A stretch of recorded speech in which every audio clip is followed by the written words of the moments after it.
கொஞ்சம் சஸ்பென்ஸாக இருக்கும். அப்படியே தெரிஞ்சா உங்களுக்கு மட்டும் தெரியணும், வேற யாருக்கும் தெரியக்கூடாது. ஓகே.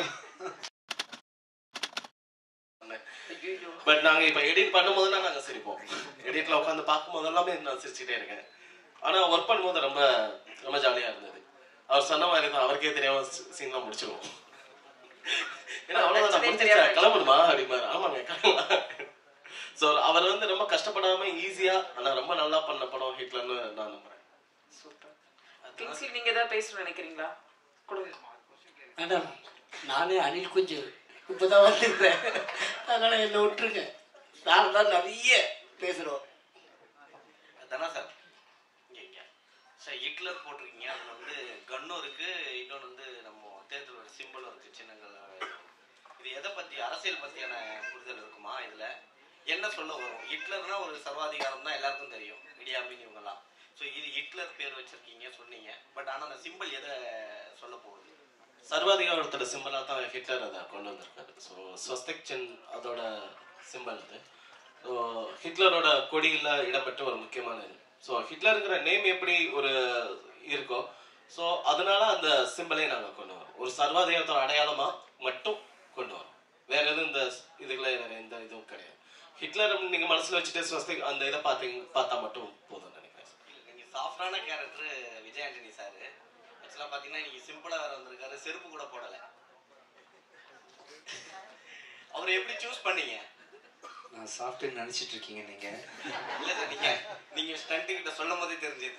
எனக்கு நிறைய பிளேட் இருக்குது, அதனால பாத்ரூம் சொல்லும் போது ரொம்ப சாஃப்ட் ஆயிட்டீங்க. சரி, ஆக்சுவலா நிறைய பிளேட்ஸ் இருக்கிறதுனால கொஞ்சம் சாஃப்டா ஹேண்டில் பண்ண சொன்னேன். நம்ம சாஃப்டா ஆடா தெரியல, நீங்களே நம்மளே சொல்லக்கூடாது. ஹீரோயின் கிட்ட கேட்கலாம். What do you think about me? Am I soft? You have to see the movie to see more shades of sir. I also got shocked. படத்தை பார்த்தா என்னோட மொரட்டு குணம் வெளியே தெரியல. டைரக்டர் இன்னும் சொல்லவே இல்லையே உங்களை பத்தி. இல்ல, நான் விஜயானி சாரை சூஸ் பண்ணல, விஜயானி சார் தான் என்ன சூஸ் பண்ணாரு. ஒரு படம் பண்ணுவாங்கன்னு கூப்பிட்டாரு. கதை ஏதாவது இருக்குன்னு சொல்லுங்க அப்படின்னாரு. நான் இந்த ஹிட்லரோட கதை தான் நான் முதல்ல எழுதின கதை. ஸோ இந்த கதை சாருக்கு சரியா இருக்குன்னு நான் நம்பினேன். ஸோ நான் போய் சொன்னேன், அவருக்கும் பிடிச்சிருந்தது, அப்படி தொடங்கப்பட்டது. விஜயானி சார், இது வந்து உங்களுக்கு கொஸ்டின் இங்க இருக்கு. இது வந்து பர்சனலான கொஸ்டின் தான் விட்டுருங்க, வேணாம் சரிங்களா? நீங்க வந்து செருப்படாத காரணம் என்ன ரகசியம் இருக்கா? இல்லை, அப்படி ஒன்றும் இல்லை. திடீர்னு மனசுக்கு தோணுச்சு, இதையும் பெருசாக யோசிக்கிறது இல்லை. திடீர்னு ஒரு நாள் ஸ்டாப் பண்ணின்னு தோணுச்சு, ஸ்டாப் பண்ணிட்டேன். திடீர்னு ஆரம்பிக்கணும்னா ஆரம்பிச்சிடணும், அவ்வளோ. இப்போ ஒரு விஷயம் சொன்னீங்க, ஈரனைகிட்ட வந்து பேசும்போது ஒரு வேவ் லைன் ஒர்க் ஆகலைன்னு சொல்லிட்டு அவங்க கம்யூனிகேஷனுக்காக நீங்க விட்டீங்க. மற்ற ஈரன்லாம் எப்படி சார்? தம்பி, என்னதான் சொல்றது, நான் பண்ற படங்கள்லாம் சீரியஸான படங்கள்னால நமக்கு வந்து ரொமான்டிக்கான போர்ஷன்ஸ் நிறைய படத்துல வரதில்லை. பெரிய இலக்கு ஒன்று சூஸ் பண்ணிட்டு அதை சால்வ் பண்ற நோக்கத்துல எல்லா கதைகளுமே அமைதுன்றதுனால இந்த படத்துலையும் பார்த்தீங்கன்னா டேரக்டர் வந்து பெரிய ரெஸ்பான்சிபிலிட்டி கொடுத்துறாரு. எல்லா படமே கொஞ்சம் ஆக்ஷன் மோட்லையும் சீரியஸாக ஹீரோ இருக்க வேண்டிய சூழ்நிலை. கொஞ்சம் இதை நம்ம ட்ரை பண்ணியிருக்கோம். ஆக்சுவலாக என்ன சொன்னேன்னா, உங்களுக்கு தமிழ் தெரிஞ்சிருந்தா இன்னும் நிறைய பேசியிருப்பேனே ஷூட்டிங் ஸ்பாட்டில், அது மாதிரி ட்ரை பண்ணியிருப்போமே அப்படிங்களா? ஒன்று நடிக்க சார், அவர் தயவு செஞ்சு நடிக்க விட்டுருதான். கல்யாணத்துக்கு முன்னாடி கோட் ஷூட்டு ஷர்ட் இன்சர்ட் பண்ணிட்டு வருவீங்க, கல்யாணம் முடிஞ்சதுக்கு அப்புறம் ஒரு ஸ்டைலிஷா இப்போ வந்து அப்படியே ஜிகி ஜிகி மின்னுற மாதிரி. ஒன்றும் இல்லை, யார் இந்த காஸ்டியூம் சொல்லி அனுப்புனது? இல்லைப்பா, இது புதுசாக எடுத்தேன், போட்டுன்னு வந்தேன், அவ்வளோதான், வேற எதுவும் இல்லை. அதெல்லாம் இல்லைங்க, பாவங்க, அவங்க ஷூட்டிங் போயிருக்காங்க. இது முதல் மேடை வேற, கல்யாணம் முடிஞ்சு எல்லாம் முடிஞ்சு முதல் மேடை எப்படி இருக்கு? வீட்டில் இருந்து யோசிச்சுட்டு வந்தியா? அதெல்லாம் இது முதல் மேடை தான், சூப்பராக இருக்கு. படத்துல எப்படி விஜய் ஆண்டனி சார் கூட நீங்க வந்த சார் ஜாலியாக இருப்பார். நீங்கள் நினைக்கிற மாதிரி கிடையாது. சார் எப்பவுமே ஏதாவது ஒரு கமெண்ட் பண்ணிட்டு ஜாலியாக இருப்பார். டெரர்லாம் கிடையாது, சாஃப்டா.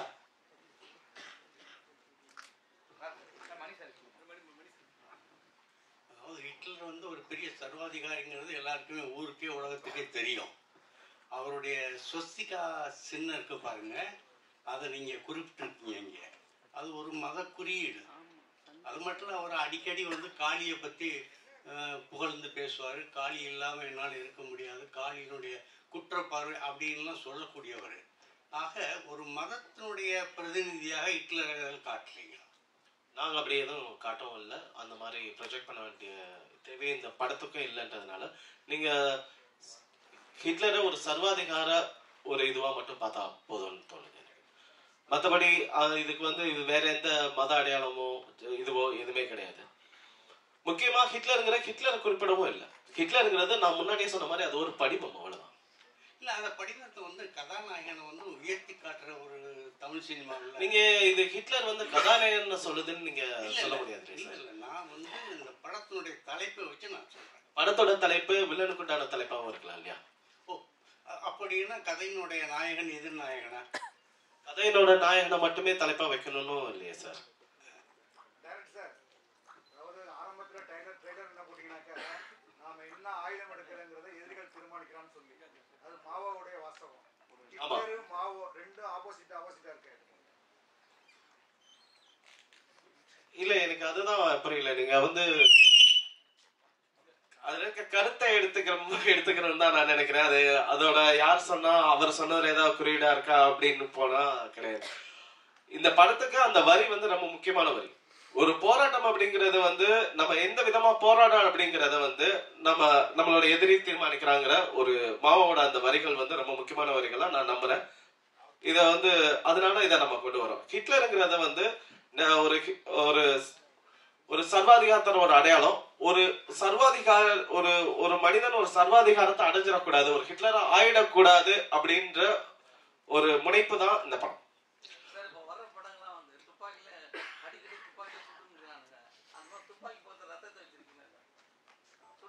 துப்பாக்கினால ரத்தம் வந்துடுது சார். ஏன்னா இதுல ரத்தம் இருக்கு இந்த படத்துல. அதனால டைரக்டர் சார் ஹியர் நீங்க சார் உங்களுடைய ப்ரீவியஸ் படமாகட்டும் இந்த படமாகட்டும் அது எக்ஸெப்ஷனலி வெல் மேட் ஃபிலிம். இந்த படத்துல நீங்க தான் யூ ரிட்டன் தி ஸ்டோரி அப்படின்றதால கேட்குறேன். What was the spark that led you to write the story? என்ன is based on a real life incident? எங்கேயாவது something must have got you to think about this இல்லையா? ரெண்டு விதமா நம்ம வந்து கதைகள் எழுதுவோம் நான் தோணுது என்ன பொறுத்த வரைக்கும். ஒண்ணு நம்ம வந்து சில படங்கள் பார்ப்போம், நம்ம ரொம்ப பிடிச்ச படங்கள் இருக்கும், அந்த பிடிச்ச படங்களை ரெஃபரன்ஸா வச்சுட்டு நம்ம ஒரு கதையை யோசிப்போம். ரெண்டாவது நம்ம வாழ்க்கையில நடந்த சம்பவங்கள் ஏதாவது ஒண்ணு நம்ம பாதிச்சதை வச்சு கதையை எழுதுவோம். எல்லாருக்குமே இது அந்த முதல் கதைங்கிறது இந்த ரெண்டு இடத்துல இருந்து ஒண்ணுதான் கிடைக்குது நம்புறேன்.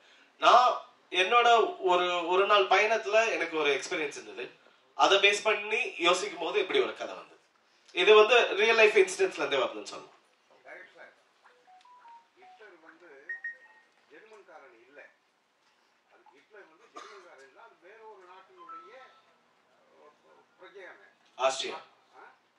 ஆஸ்திரியா ஆனா அவர் வந்து இந்த ஜெர்மன் மக்களை வந்து முன்னேற்றுவதற்காக அவர் எடுத்துக்கொண்ட முயற்சிகள் தான் இந்த சண்டைகள் போக்குவரத்து எல்லாம். அது மாதிரி இந்த கதாநாயகன் வேறொரு தரப்புல இருந்து வந்தவரா இல்ல ஒரிஜினலாகவே அந்த கதாபாத்திரத்துக்கு உரியவரா? இந்த ஹிட்லருக்கும் கதாநாயகனுக்கும் சம்பந்தம் இல்லை சார். ஹிட்லருக்கும் வில்லனுக்கும் தான் சார் சம்பந்தம் இருக்கு.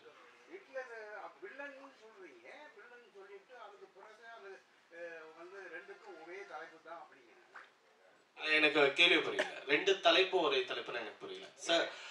ஒரு படத்தோட தலைப்புங்கிறது கதாநாயகனை மையப்படுத்தி இருக்கலாம், கதையோட கருவை மையப்படுத்தி இருக்கலாம். சரிங்களா? நான் இந்த படத்தோட கருவை மையப்படுத்தி இந்த ஹிட்லருங்கிற டைட்டில் வச்சிருக்கேன், கதாநாயகனை மையப்படுத்தி இல்லை.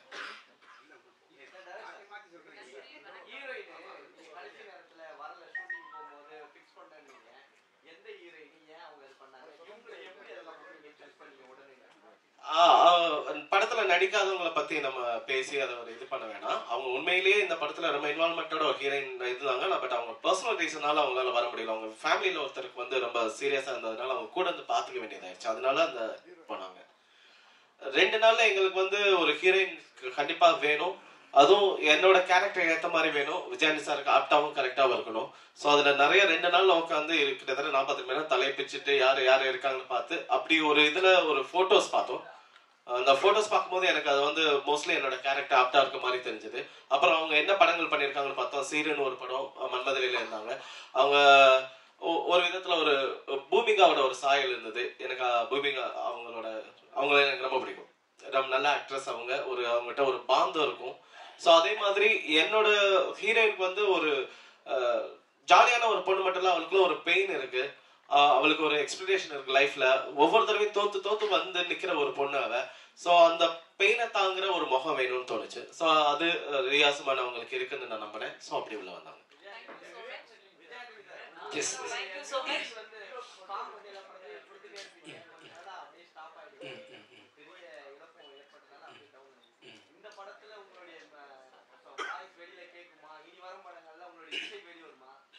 ஆக்சுவலாக நெக்ஸ்ட் இயர் 2-3 படம் மியூசிக் பண்ணலான்னு இருக்கேன்.